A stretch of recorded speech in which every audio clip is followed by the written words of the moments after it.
आपको बता चुके हैं। मैं बस 2 मिनट आपसे बात करना चाहता हूं और तमाम मेरे ऑटो वाले भाइयों से चाहता हूं कि आप लोग गौर से सुने। पहली बात, जो हम गवर्नमेंट से डिमांड कर रहे हैं, ये हम डिमांड नहीं कर रहे हैं, हम एक ही बात कर रहे हैं कि हमारा भारत का संविधान जो हमें हक देता है हम वो चाह रहे हैं। एक तरफ राहुल गांधी गली गली फिरकर संविधान की बात कर रहे हैं और दूसरी तरफ तेलंगाना में ही संविधान को बर्खास्त करने की कोशिश रेवंत रेड्डी जी कर रहे हैं। जिस तरीके से संविधान में, चाहे वो ऑटो रिक्शा ड्राइवर रहने दो, चाहे वो लारी ड्राइवर रहने दो, चाहे वो आरटीसी बस ड्राइवर रहने दो, हर किसी के लिए एक एक्ट बनाया गया है, उसे कहते हैं मोटर व्हीकल एक्ट। वो एक्ट में सेक्शन 39 में क्लियरली मेंशन किया गया है कि कोई भी व्हाइट कलर की प्लेट, जो व्हाइट प्लेट जो प्राइवेट व्हीकल्स होती है, वो व्हाइट प्लेट से कोई भी ना टैक्सी चला सकता है, ना जोमैटो डाल सकता है, ना ही ओला उबर में लगा सकता है। ये सिर्फ आपके साथ नाइंसाफी नहीं हो रही है, बल्कि संविधान के साथ खेलने की कोशिश की जा रही है। इसके लिए हम ऑलरेडी कई सारे लेटर्स हम सेक्रेटरीट को दिए हैं और कोर्ट में भी डालने की कोशिश की जा रही है।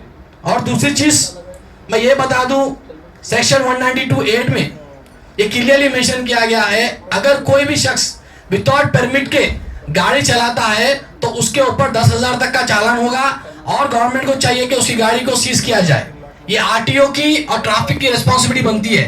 बट बड़ी अफसोस के साथ ये कहना चाह रहा हूं कि ये रूल के बारे में ना ही आरटीओ को पता है, ना ही हमारे ट्रैफिक वाले को एक्शन ले रहे।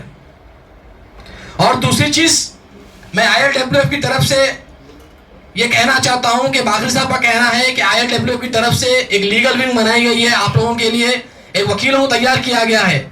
अगर कोई भी ट्रैफिक पुलिस वाला आपसे जबरदस्ती के चालान करता है या फिर आप कोई पैसेंजर को ड्रॉप करते हैं, तो जब का जब आके 1 सेकंड में आपकी फोटो ले लेता है, रोड पे पार्किंग करे बोले फोटो ले लेता है, तो मुद्दों पे ये आपको ऑनरेबल सुप्रीम कोर्ट का ऑर्डर है कि आप उसकी वीडियो निकाल सकते हैं। कोई भी पुलिस वाला आपको वीडियो निकालने से नहीं रोक सकता, चाहे वो कमिश्नर हो, चाहे वो IPS ऑफिसर हो, चाहे वो DGP हो।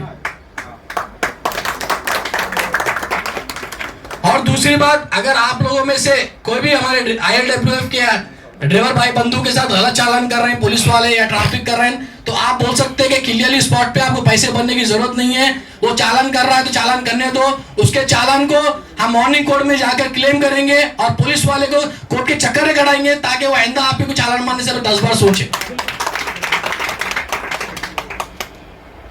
और इतना ही नहीं, ILWF की तरफ से जो वादे किए गए हैं, आपने सुना है कि जो ऐप लॉन्च करने वाले हैं, वो ऐप में आप सबका साथ होना जरूरी है, क्योंकि हम बीजेपी की तरह बातें नहीं करते सबका साथ सबका विकास बोल के।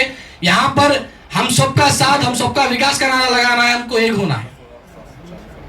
और दूसरी तरफ मैं तेलंगाना गवर्नमेंट से और चीफ मिनिस्टर साहब से आपके बिहाफ में डिमांड करता हूं कि ड्राइवर वेलफेयर फंड बोल के एक सोसाइटी बनाई जाती है, ड्राइवर वेलफेयर बोर्ड, जो तमिलनाडु में है, महाराष्ट्र में है। वहां पर हर ऑटो वाले को इंश्योरेंस मिलता है, ऑटो वालों के बच्चों के लिए पढ़ाई के पैसे मिलते हैं। अगर ऑटो वाले का एक्सीडेंट डेथ हो गया तो उसको 10 लाख रुपए तक मिलते हैं। बट तेलंगाना में अप्रूवल नहीं है, तेलंगाना में कुछ नहीं हो रहा है। और डिस्ट्रिक्ट ऑटोस को जो बैन करने की बात चल रही है वो तो बंद होना ही है, क्योंकि ये संविधान के खिलाफ है। मैं इसलिए अपनी बात खत्म करता हूं। जय हिंद, जय भारत।